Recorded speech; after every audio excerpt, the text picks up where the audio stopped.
সংরক্ষণ অধিদপ্তরের নিয়মিত বাজারতদারকমূলক কার্যক্রমের অংশ হিসাবে আজকে মাদারীপুর কলেজ রোডে ফার্মেসিগুলোতে অভিযান চালানো হয়।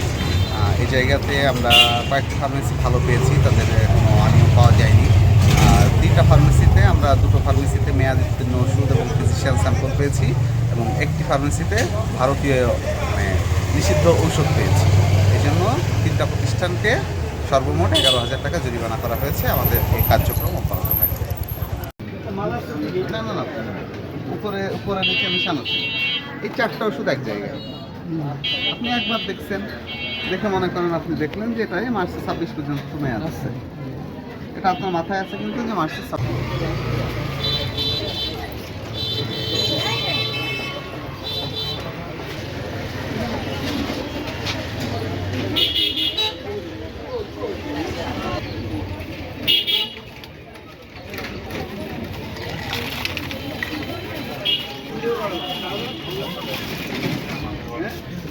ভোক্তা অধিদপ্তরের অভিযান চলতেছে। ভোক্তা অধিদপ্তরের অভিযান।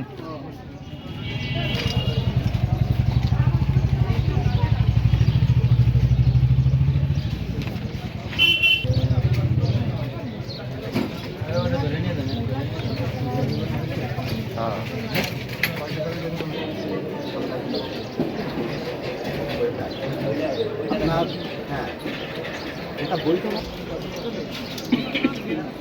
বাইক না, আমার বাইক না, কি হয়েছে দেখে লাগলাম